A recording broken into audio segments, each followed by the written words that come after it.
오늘은 저희가 민수기 신명기 10편인데 민수기 말씀만 저희가 볼 수 있도록 하겠습니다. 민수기 6장 4절 말씀을 먼저 보겠습니다. 민수기 6장 4절 말씀입니다.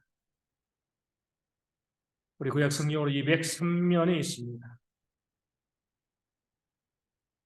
민수기 6장 4절 말씀입니다. 말씀 읽어드리겠습니다. 자기 몸을 구별하는 모든 날 동안에는 포도나무 솟아는 씨나 껍질이라도 먹지 말지며. 아멘.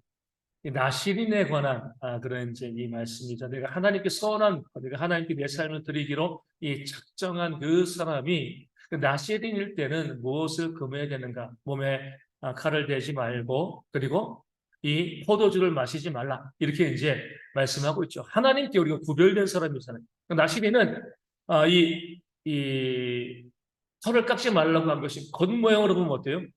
그 겉모양 자체로 저 사람은 지금 하나님께 자신을 선한 그런 나실의 삶을 살아가고 있다. 우리가 부정한 것, 내가 부정한 사람이라고 하면 만지지 말아야지. 그러니까 거룩함을 유지하기 위해서 겉모양부터 어때요? 나실인의 그런 모습을 가지고 있는 것입니다. 우리가 뭐 인도나 그런 데 가보게 되어지면 독특한 모양을 갖고 있는 사람들이 있습니다. 그러니까 뭔가 자신을 헌신한 이방 종교이지만 거기에도요 뭔가 자신을 헌신한 그런 모습을 갖고 있는 사람들이 그런 모습을 보이고 있는데 나실인도 마찬가지죠. 이 겉으로 딱 봤을 때 저 사람은 지금 나실인의 소원을 갖고 그러니까 나실인으로 살아가고 있다.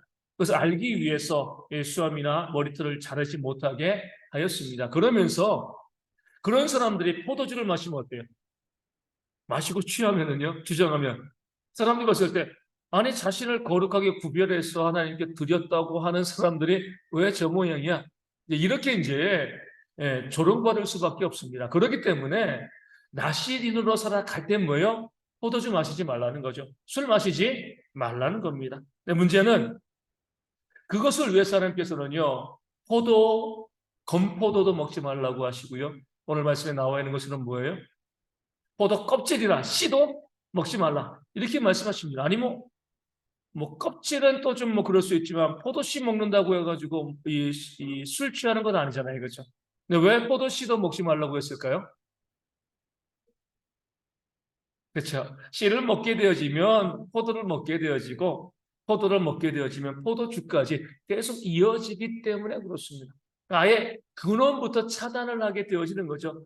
나시린으로서 온전히 그 삶을 살기 위해서 처음부터 철저하게 조금이라도 이것이 문제가 될 것이 있으면 그것을 하지 않는 것, 그것을 통해서 나시린으로서의 모습을 지켜갈 것을 우리 하나님께서는 명령하고 계신 겁니다. 우리 속담 중에도요, 그와 비슷한 속담이 있잖아요. 어떤 속담일까요?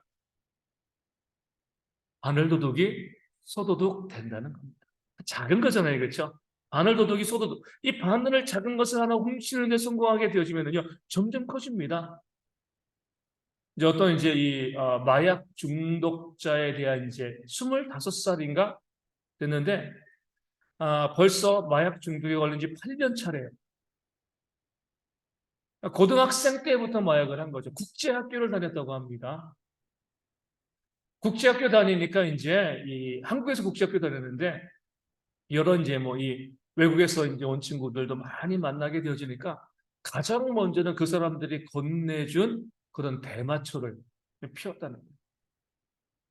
그러면서 어때요? 점점 이것이 거기에 머무르지 않고 좀 더 강한 것을 먹다 보니까 우리 히로뽕이죠. 필로폰까지 이 마약 중독이 되는데 그 사람 얘기는 그래요.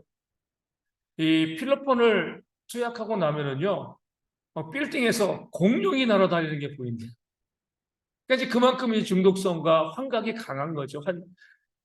본인이 이렇게 있다가 내가 죽을 것 같아가지고 스스로 자수해가지고 재활 이제 이 센터 거기 가서 지금 이제 치료를 받고 있는데 그때 그 대마초에 내가 손대지 않았어. 처음에 그 단계. 내가 거기에서 내가 거절했으면 여기까지 오지 않게 되었을 건데 그거 하다 보니까 조금 더 센 거, 조금 더 센 거 그렇게 하다 보니까 이 마약 중독, 끊을 수 없는 그런 상태까지 이르게 되어진 거죠. 그것이 나쁜 것이라고 하면은요. 나쁘게 연결되어질 것이라고 하면 애시당초 뭐예요? 손대지 않는 그것이 지혜로운 것입니다. 예전에 말씀드린 것처럼 어떤 아이가 이제 이 할아버지 할머니랑 같이 뭐 식당 가가지고 뭐 음식 먹고 하면 그 할아버지 할머니가 식당에서 뭐 이 나무젓가락도 가져오고 뭐 이쑤시개도 가져오고 그 할아버지 할머니가 그렇게 하는 이제 습관이 좀 있었다 그래요. 그 아이가 어때요? 어려서부터 할아버지 할머니가 어디 가면 뭐 가져오는 이것을 아이가 계속 본 거죠. 그 아이가 이제 초등학교 들어가게 된 거죠. 어느 날 이제 엄마가 이 연필들이 뭐 잘 있나 필통을 뒤져보는데 너무나 연필의 것이 많이 있는 거예요. 너 왜 이렇게 얘기 많아? 내가 사준 게 아닌데? 그 아이가 이렇게 이야기한 거죠. 그래서 친구들 건 내가 그냥 가지고 왔어. 할아버지 할머니를 통해서 그냥 시장 가가지고 뭐 하나 그냥 가져오는 것을 계속 보던 아이니까 어때요? 옆에 있는 친구들의 연필을 가져오는 게 아무렇지도 않은 거예요. 그것을 부모가 제지하지 않았으면 나중에 뭐가 되는 거죠? 이게 도둑놈 되는 겁니다. 그렇죠? 그 작은 것이라고 무시하시면 안 돼요. 작은 것에 성경에도 나와 있잖아요. 주님께서 작은 일에 충성된 자가 뭐예요? 그에게 큰 일도 맡기겠다라고 말씀하는 겁니다. 남들이 바라봤을 때 하찮은 일, 그 작은 일, 보잘것없는 일, 이건 뭐야? 그냥 뭐 이런 거 왜 해야 돼? 이런 마음을 가지고 있으면은요, 하나님께서 큰 일을 그에게 맡기지 않으시는 거죠. 작은 죄악은요, 그것이 작은 거라도 버리시고요. 우리 충성할 때는 작은 것이라 할지라도 내게 주어진 일, 내게 맡겨진 일이 아주 작은 일이 할지라도 그 작은 일부터 우리가 잘해 나가야지 점점 큰 일을 잘해 나갈 수 있게 되어지는 겁니다. 작은 일은 잘하지 않고요. 큰 일을 잘한다. 그럴 수 없는 거죠. 우리 그런 말이 있어요. 수신제가 치고 평천하. 수신, 몸을 닫고 제가 가정을 잘 다스리고요. 시국 나라를 잘 다스리면 평천하 세상을 얻을 수 있다는 겁니다. 그 세상을 얻는 것은 어디에서요? 내가 내 자신을 잘 닦는 데에서 시작되어진다. 그 성경의 진리나 그 세상이 말하고 있는 바나 다 똑같습니다. 우리 믿는 자들로서 그러면 작은 것은 죄악이라 할지라도 그 모양은 죄는 그 모양이라도 버리셔야 돼요. 나시린처럼. 하지만 하나님께서 우리가 어떤 일을 맡겨주시는 것이 아주 작은 일을 할지라도 그 작은 일에는요, 최선을 다하고 충성을 다하는 그런 모습이 있어야지 하나님의 큰 일을 감당하는 그런 사역자가 되어질 줄로 믿습니다. 이 대형교도 마찬가지예요.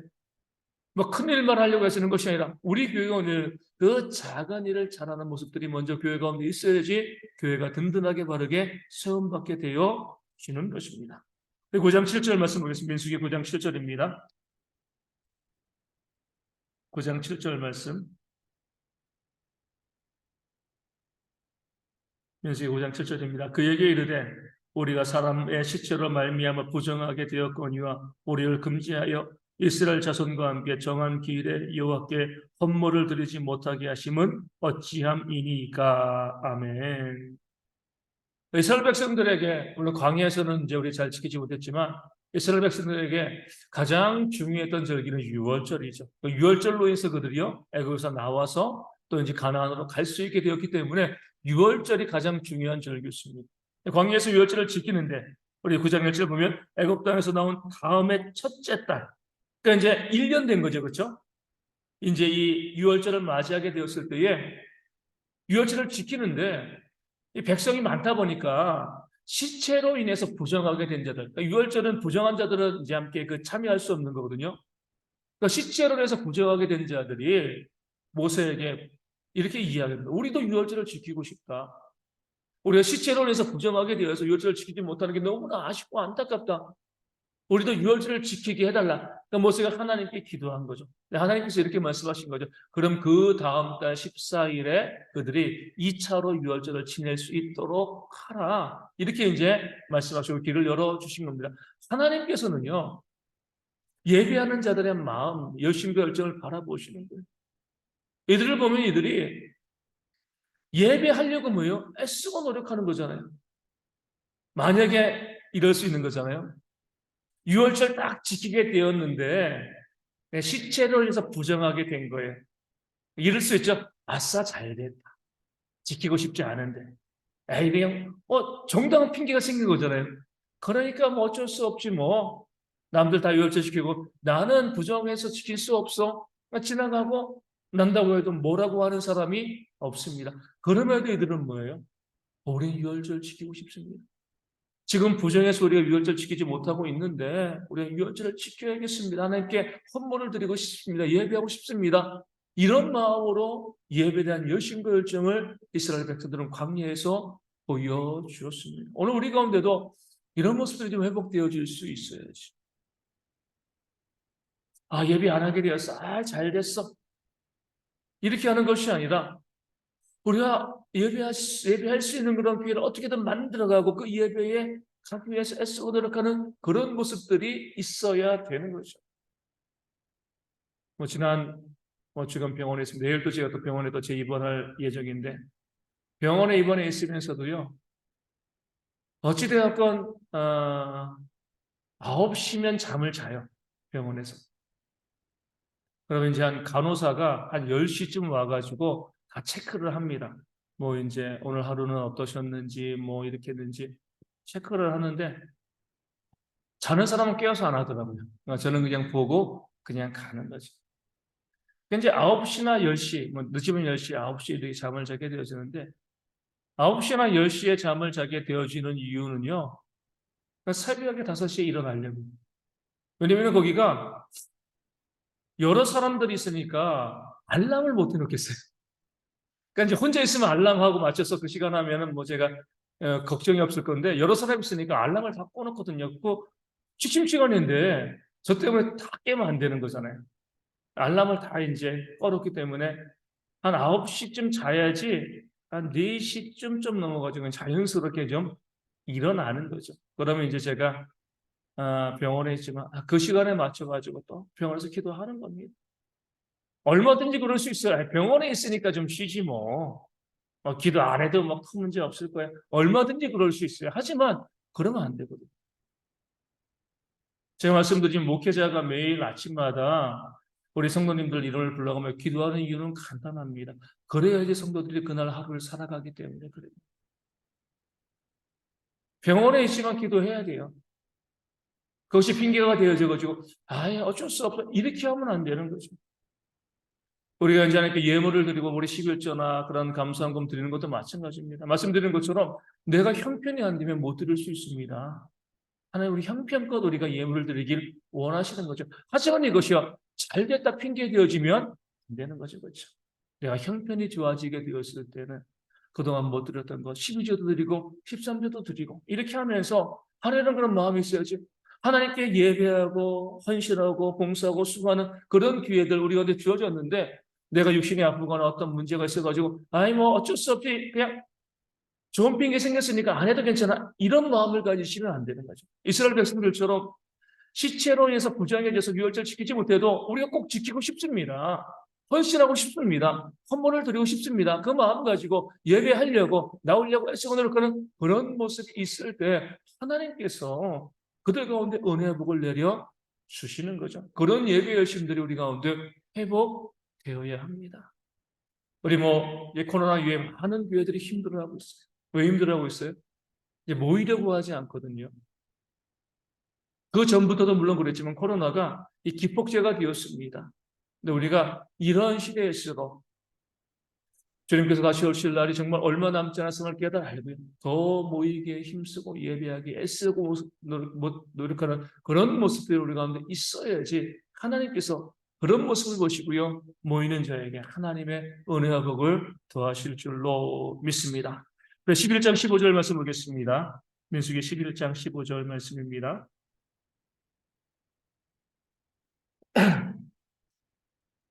11장 15절 말씀 제가 말씀해 드리겠습니다. 주께서 내게 이같이 행하실진대 구하옵나니 내게 은혜를 베푸사 즉시 나를 죽여 내가 고난당함을 내가 보지 않게 하옵소서. 아멘. 모세가 기도한 거죠. 즉시 죽여달라 그러는데 왜 이렇게 죽여달라고 했어요? 왜 11장 4절 이후에 보면 백성들 그러니까 그들 중에 섞여 있는 다른 인종들이 탐욕을 품은 거죠.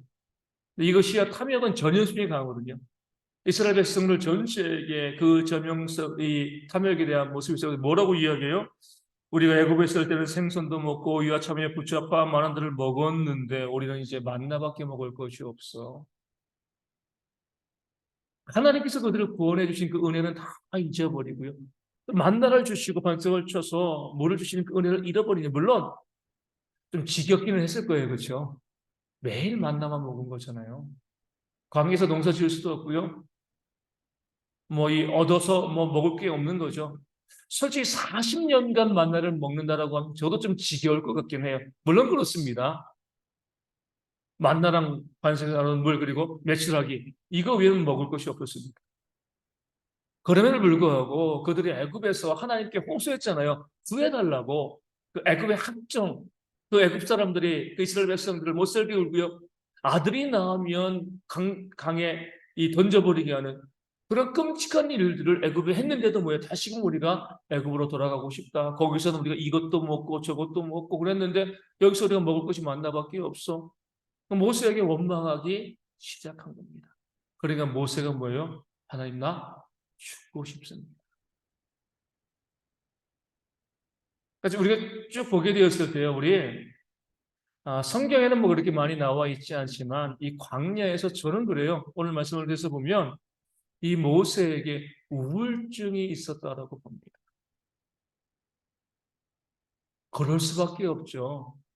수백만의 사람들이 그 모세 한 사람을 두고요, 얼마나 반역하고 불평하고 원망하고 모세가 잘못한 게 뭐가 있어요? 미디안 땅에서 잘 살고 있는데 이스라엘 백성을 구원하기 위해서 바로와 맞서고요. 그들을 끌고 홍해의 기적을 이끌고 만나와 또 메추라기, 구름 기둥, 불 기둥, 또 반석에서 샘물이 나오게 하는 백성을 위해서 정말 얼마나 애쓰고 노력했습니까?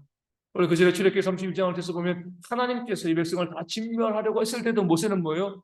그들을 살려달라고 기도하고요. 백성을 위해서 정말 애쓰고 노력을 했는데 맨날 백성들이 원망하고 불평하고 이게 뭡니까? 이게 뭡니까?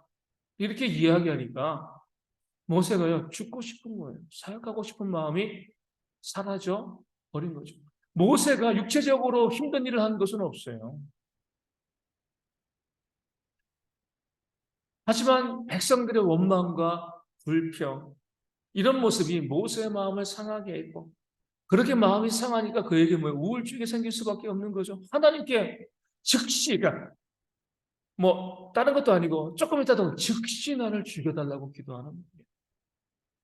이 일 하기가 너무나 이 짐을 지기가 내가 너무나 힘드니까 하나님 나로 하여금 죽여서 이 일에서 나를 벗어나게 해달라고 모세도 하나님께 기도했어요.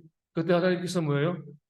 70인의 장로를 세워주시고 함께 동역할 수 있도록 그렇게 하신 거죠. 그렇게 70인의 장로를 세우고요. 함께 동역하게 하셨을 때 그렇다고 해서 백성들이 원망을 멈췄을까요?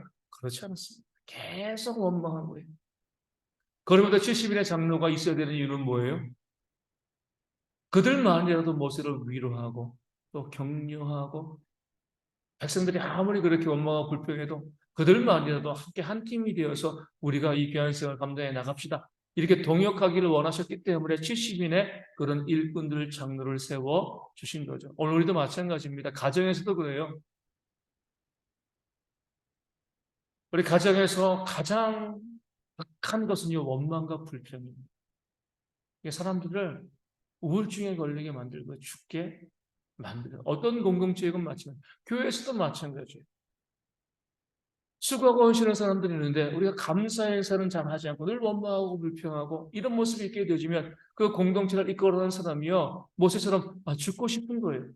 사역하고 싶은 마음들이 다 사라질 수밖에 없는 거죠. 그래서 우리가 이 땅을 살아가면서 우리가 정말 어떤 큰 죄악이 아니라고 하면 우리 가정에서도 우리 뭐 직장에서도 우리 또 이 교회에서도 우리가 할 수 있으면은요 우리 입으로 원망과 불평보다는 우리 감사와 기쁨의 말들을 쏟아내는 그런 지혜들을 우리가 있어야 됩니다. 그것이 나에게도 유익하고요 이 공동체에도 유익하게 되어지는 줄로 믿습니다. 우리 가정을 살리고요 이 공동체를 살리는 그 비결이요 우리의 입을 통해서 선한 말, 아름다운 말 감사와 또 위로와 격려의 그런 말들을 우리가 계속해서 내뱉는 거죠. 그런 모습이 있을 때 거기에 생명력이 있다는 것을 기억하시고요. 내 육신도 건강해지고 우리 공동체도 우리 가정도 살아날 수 있게 되어지는 거예요. 그래서 우리가 항상 우리가 어떤 말을 하는가 좀 때로는 기록해 볼 필요가 있어요. 원망과 불평이 있으면은요, 내 영이 무너져 가고 있는 거죠. 감사와 기쁨의 말이 있으면 내 영이 살고요, 내 주변도 살아나게 되어 있습니다.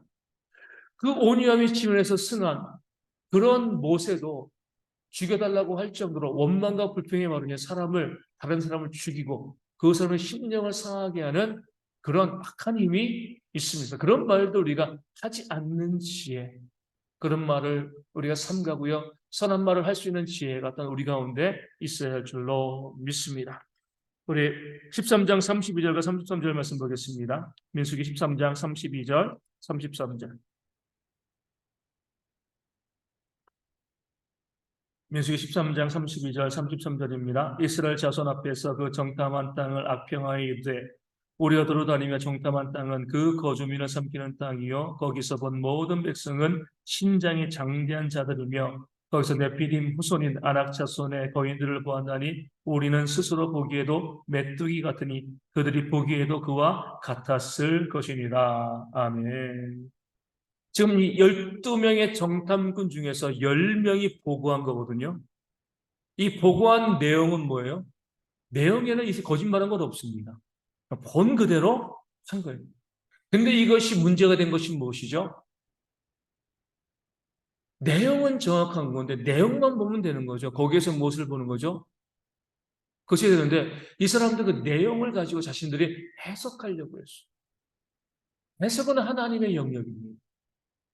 우리는 그냥 보는 거예요. 그렇죠? 앞에 홍해 바다가 있고요. 뒤에 애굽의 군병들이 쫓아와도요. 우리는 그 상황만 보는 거죠. 그 상황을 해석하시고 길을 열어주시는 분은 하나님이신 거예요. 그런 상황을 보면서 우리 죽겠다, 우리가 망하겠다, 무너지겠다 이렇게 생각하는 것, 우리가 잘못된 것이죠. 다윗은요. 천만인이 나를 에워싸 진치를 치더라도 내가 두려워하지 않는다고 했습니다. 상황을 보고 해석하지 않았어요.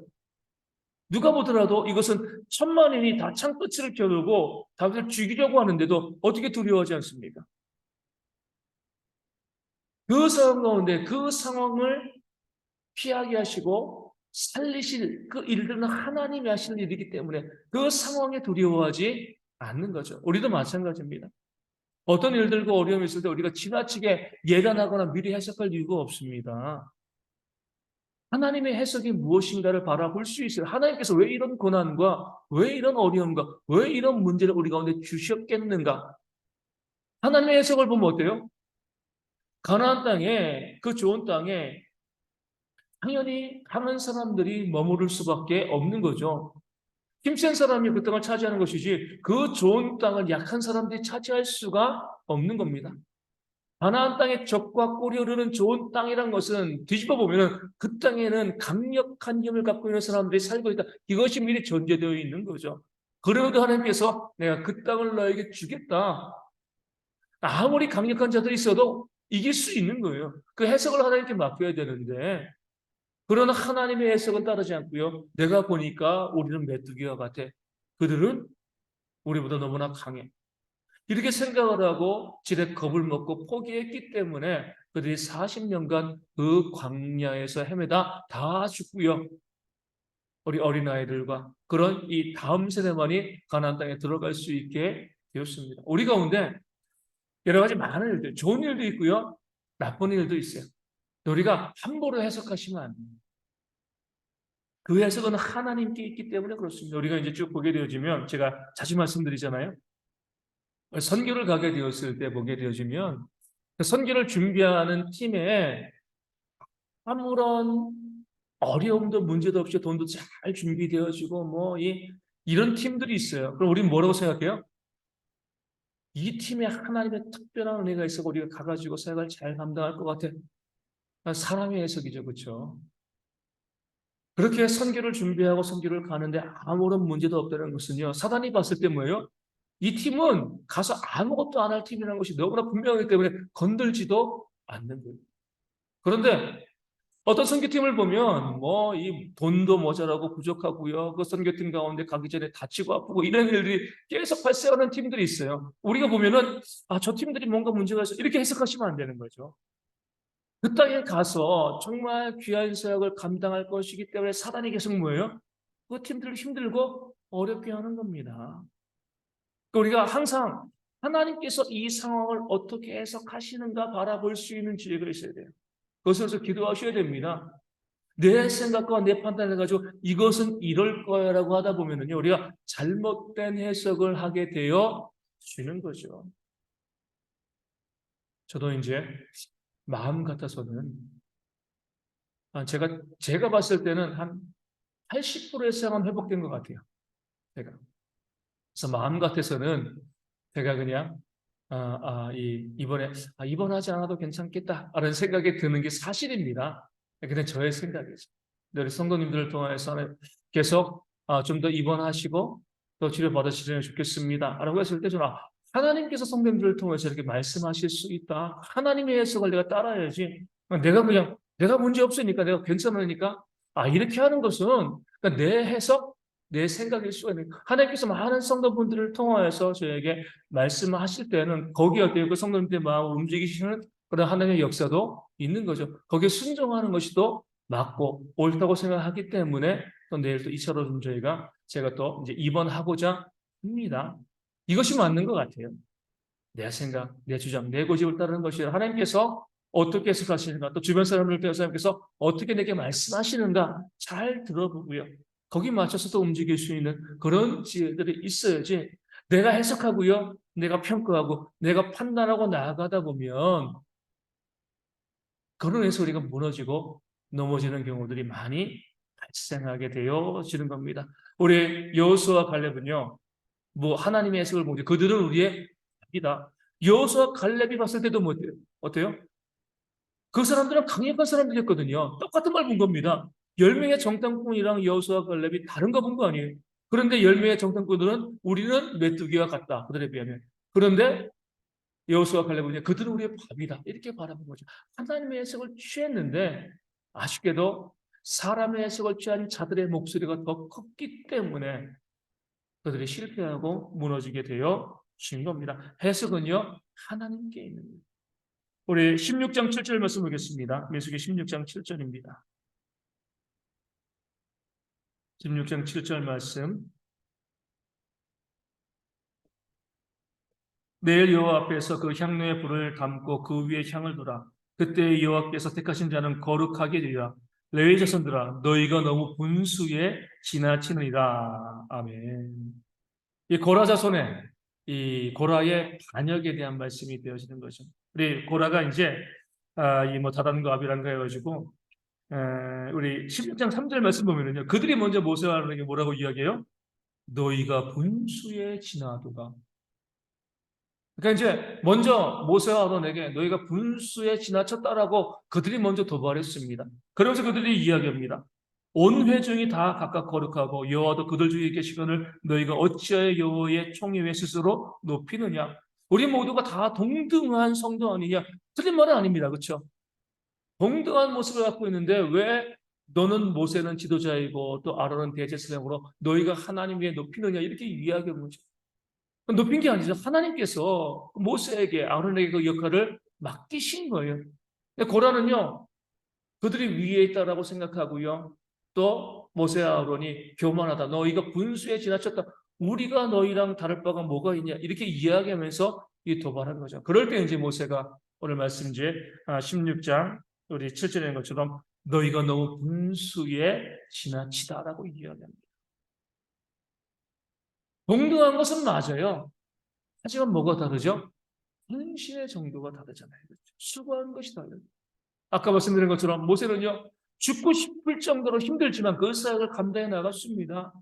또 대제사장의 사역은 쉬운가요? 어렵죠. 얼마나 힘들고 어려운지 몰라요.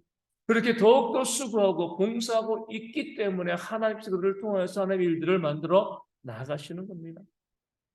그런데도 그것은 더 수고하고 애쓰고는 신경 쓰지 않고요. 나는 수고하시지 않고 헌신하지 않으면서 모든 것이 동등해 이렇게 이야기하면 하나님 보시기에 분수에 지나친 것이 되어지는 겁니다. 우리 교회도 마찬가지입니다. 다 동등해 높고 낮음의 교회 가운데 존재하지 않습니다. 하지만 더 수고하고 더 헌신하고 있는 자도 있어요. 그런데 보면 우리 성경에서 보면 어때요? 일은 하지 않고 일만 만드는 사람들이 있다라고 이야기하잖아요. 교회 가운데 문제를 일으키는 대부분의 사람들은 일하지 않는 사람들, 헌신하지 않는 사람들, 수고하지 않는 사람들, 손과 발을 움직이지 않는 사람들입니다. 그러면서 수고하는 자들에게 비난하고 정죄하는 거죠. 우리가요, 제가 이제 말씀드린 것처럼 우리가 교회에서 어떤 말을 우리가 발언이죠. 이렇다 저렇다 말을 하기 위해서는요, 우리에게 먼저 전제 조건이 있어야 됩니다. 내가 기도하는 사람이어야 돼요. 그렇죠? 기도한 만큼 말할 수 있는 겁니다. 내가 기도도 하지 않고 말을 하게 되면 그 말들은요, 사단에게 이용되어지는 말일 수밖에 없는 거죠. 또 우리가 무엇에 대해서 우리 동등함을 요구하고요, 우리가 모든 사람이 하나님께서 똑같다는 사실을 요구하기 위해서는요, 나도 그만큼 헌신하고 수고하는 모습이 있어야 되는 거죠. 나는 아무것도 수고하지 않고 아무것도 헌신하지 않고 있으면서 다른 사람들에 대해서 비난하고 정죄하고 그런 모습을 우리가 가지면 안 되는 거죠. 내가 헌신하고 수고하는 모습들. 그러면서 우리가 함께 동등하다고 이야기할 수가 있게 되어 주는 겁니다. 그래서 우리가 항상 교회 가운데서 묵묵히 수고하고 헌신하고 기도함을 통해서 교회 가운데 온전한 동등함을 이루는 그런 지혜들이 일단 우리 가운데 있어야지. 그렇지 아니하면 기도도 하지 않고 말하고요. 또 헌신도 수고도 하지 않으면서 말하게 되어지면 우리가 분수에 지나친 그런 고라와 같은 그런 입장, 하나님의 심판을 받는 모습이 있게 되어지는 겁니다. 우리 16장 14절 말씀 보겠습니다. 16장 14절. 이뿐 아니라 내가 우리를 적과 꿀이 흐르는 땅으로 인도하여 들이지도 아니하고 밭도 포도원도 우리에게 기업으로 주지 아니하니 내가 이 사람들의 눈을 빼려느냐 우리는 올라가지 아니하겠노라. 아멘. 악한 자들이 이 고라의 일당들이 이야기하는 거죠. 뭐라고 이야기해요? 우리를 가나안 땅으로 네가 인도하지 않았다. 모세가 인도하지 않았나요? 그들이요 열 정탐꾼의 말을 듣고요 애굽으로 돌아가려고 했잖아요. 그렇죠? 그들이 하지 아니하고요. 그 결과로 광야를 헤매게 되어지니까 모세에게 책임을 돌리고 있는 겁니다. 모세는 가나안 땅 들어가고 싶어 했습니다. 백성들이 협조해 주지 않았기 때문에 믿음 없는 그런 모습을 보였기 때문에 가나안 땅에 들어가지 못한 거죠. 그러면서도 뭐예요? 모세에게 그 모든 책임을 뒤집어 씌우고 있는 거죠. 모세의 힘만 가지고 되어지는 것이 아니거든요. 함께하는 자들이 믿음으로 반응했다면 얼마든지 가나안 땅에 들어갔을 건데 그런 믿음의 모습이 없었기 때문에 그들이 가나안 땅에 들어가지 못했던 거예요. 그러면요 자숙하고 반성해야죠. 모세에게 비판하고 네가 우리를 가나안 땅으로 인도하여 드리지 않아서 이렇게 이야기해서는 안 되는 거죠. 우리 교회에서도 마찬가지입니다. 교회 부흥의 책임은요 우리 모두에게 있는 거예요. 물론 리더의 책임이 가장 크죠. 하지만 모세도 백성들의 그 반역함을 이길 수는 없었습니다. 함께 함께 가야 되는데 백성들이 그렇게 하지 못한 거거든요. 마찬가지로 교회도요, 부흥케 되어지기 위해서는요, 앞에서 이끌어가는 자들도 중요하지만 뒤에서 함께 협력하는 자들도 중요합니다. 둘이 손바닥이 마주쳐야지 소리가 나는 거잖아요. 성도들은 교회 부흥을 원하는데 교회 일꾼들이 원하지 않으면 박수소리가 안 나는 거죠. 반대로 교회 일꾼들은 교회 부흥을 바라는데 성도들이 원치 않으면 이것도 박수소리가 안 나는 겁니다. 교회가 한 마음이 되어야 돼요. 한 마음으로 가고자 하는 그런 모습이 있어야지 교회가 믿음 가운데 든든히 세워집니다. 그래서 우리가 항상 교회가 그런 한 마음과 한 뜻을 가지고 함께 움직이는 그런 모습을 기대하는 그럴 때 교회가 부흥되어지고 바르게 세움받는 그런 역사가 일어나게 되어지는 겁니다. 나는 수고하지 않고요. 나는 헌신하지 않고 고라 일당처럼 나는 수고하지도 않고 헌신하지도 않고 교회가 왜 이래? 교회가 왜 이 모양이야? 이렇게 이야기하시면 안 된다는 거예요. 내가 헌신하고 수고하면서 내가 교회를 바꿔나가고요. 바르게 세워나가는 그 일에 협력할 때 교회가 든든하게 세워받을 수 있다. 그래서 우리가 원망하고 불평하는 자들로 서 있는 것이 아니라 그 적극적으로 헌신하고 수고함을 통하여서 그 공동체를 우리 가정도 마찬가지고 우리 교회도 마찬가지로 바꿔나가고 세워나가서 애쓰고 수고하는 그런 열심과 열정이 우리 가운데 있어야 됨을 말씀 우리 가운데 보여주고 있는 것이죠. 우리 민수기 20장 12절 말씀 보겠습니다. 20장 12절입니다.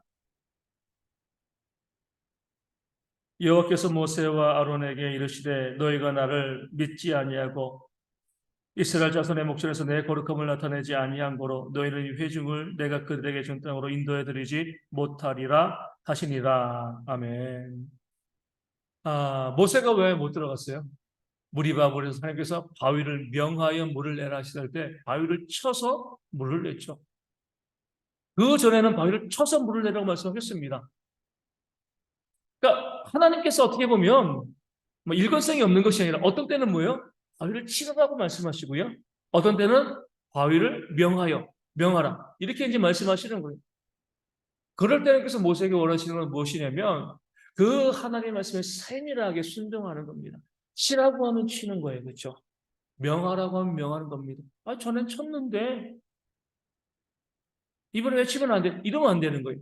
지금은 하나님께서 내게 지금 말씀 그대로 순종하는 것. 이것이 뭐예요? 하나님의 거룩함을 나타내는 겁니다. 우리가 이 땅 가운데 어떻게 하나님의 영광을 드러내고 거룩함을 드러낼 수 있을 것인가? 주신 말씀 그대로 순종하는 거예요. 치라고 하면 치고요. 명령하라고 하면 명령하는 겁니다. 그 상황에 따라 움직이는 것이지 우리가 내 생각, 내 판단을 가지고서 우리가 움직이게 되어지면 불순종이 되어지는 거죠. 하나님의 영광을 가리고 하나님의 거룩함을 가리는 그런 일들이 벌어지는 겁니다. 모든 성도들이 땅을 살아가면서 하나님이 말씀하시는 목회자의 말은 순종하지 않아도 괜찮습니다. 하지만 하나님의 말씀이라고 하면 그 말씀 가운데 온전히 순종하는 그런 지혜가 우리 모두 가운데 또한 있어야 할 줄로 믿습니다. 23장 27절 우리 마지막 보겠습니다. 우리 민수기 23장 27절 말씀입니다. 23장 27절 말씀.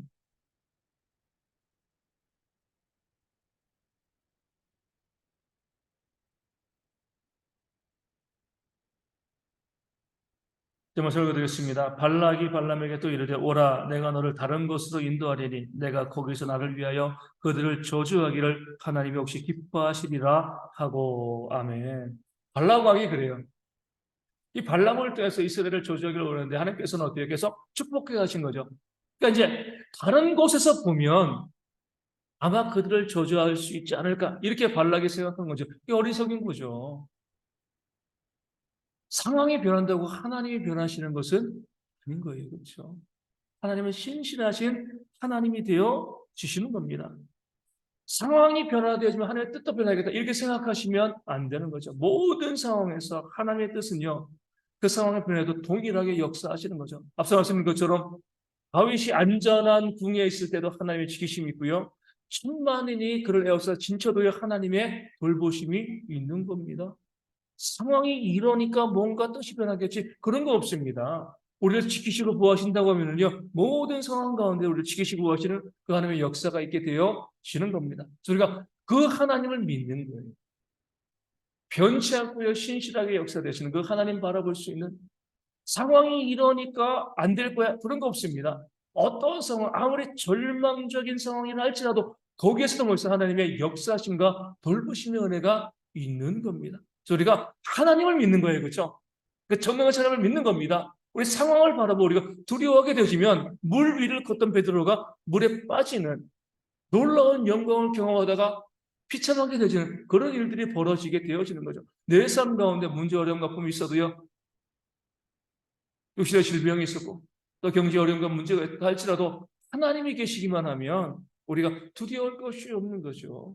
그 하나님을 바라보셔야지 상황 따라서 상황이 좋을 때는 우리 기뻐하고 예배 잘하다가 힘들고 어려우면 또 엄마와 불평하면서도 예배 따라하고 이런 모습이 있는 것이 아니라 그 하나님의 신실함을 닮아서는 우리가 신실한 모습으로 나아가는 그런 신앙이 우리 모든 성도 가운데 있어야 할 줄로 믿습니다.